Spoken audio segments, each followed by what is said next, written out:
Hey guys, this is Deepak here and welcome to the channel. पिछले 9-10 सालों से मुझे कोल्ड का एक कांस्टेंट प्रॉब्लम था और उसके लिए मैंने बहुत सारे नुस्खे ट्राई किए। मैंने बहुत सारी चीज़ों की स्टीम ली, जैसे यूकेलिप्टस ऑयल या फिर उसमें आप विक्स डाल दो, या फिर मैंने बहुत सारे योगा ट्राई किए, मैंने काढ़ा पिया और इन सब चीज़ों से ना मुझे थोड़ा थोड़ा फ़ायदा हुआ। लेकिन होता क्या था कि कुछ टाइम बाद आपका वो कोल्ड फिर से आने लगता था। होता क्या है कि अगर आपको कोई बड़ी बीमारी होती है तो फिर भी आप उसके बारे में सोचते हो कि उसको आप डॉक्टर को दिखाओ, उसका प्रॉपर डायग्नोसिस हो। लेकिन कोल्ड एक ऐसी चीज़ है कि आप सोचते हो कि यार टाल देते हो उसको, आप सोचते हो कि यार इतनी कोई बड़ी बीमारी नहीं है और कोल्ड से किसकी डेथ हुई है अभी तक। तो वही मेरे साथ हो रहा था। लेकिन फिर क्या हुआ कि पिछले साल मेरी वाइफ बहुत परेशान हो गई थी मेरी इस बीमारी की वजह से। तो उसे लगा कि यार मैंने एक आदमी से शादी की है या फिर किसी झरने से शादी की है कि ये साल भर बह ही रहा है।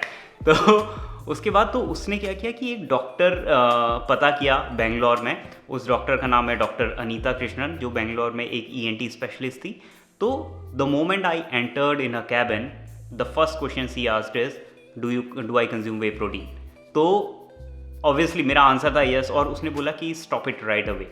तो उसने बोला कि आपको ये जो भी प्रॉब्लम हो रही है इतने सालों से, वे प्रोटीन की वजह से हो रही है। अब आप मुझे बताओ, अगर आप जिम जाने वाले हो और आपके घर में एक वे प्रोटीन की कोई नई बकेट आ रखी है और कोई आपसे बोल दे कि उसे आप कंज्यूम मत करो, उसे हमेशा के लिए छोड़ दो, तो क्या आप छोड़ोगे?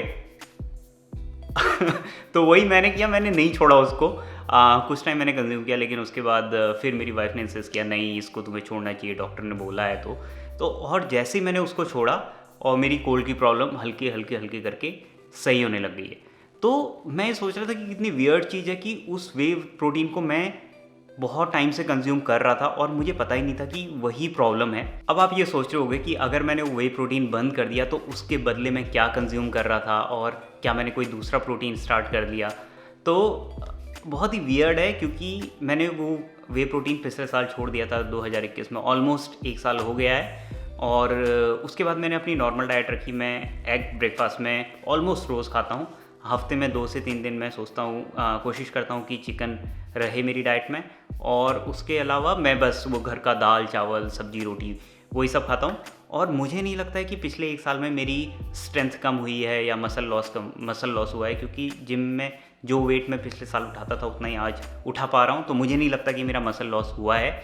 लेकिन अब मैं एक वीगन प्रोटीन ट्राई करने जा रहा हूँ, जो मैं पिछले 1-2 हफ्ते से कर रहा हूँ और मुझे कोल्ड की प्रॉब्लम नहीं हो रही है।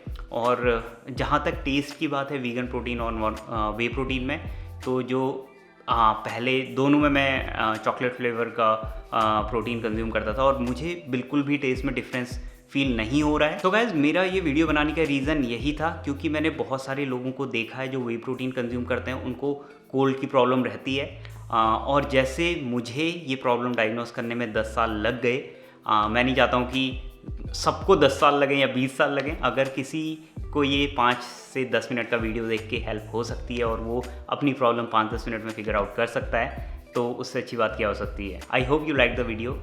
जल्दी मिलते हैं दूसरी वीडियो में। Till then, bye bye, take care.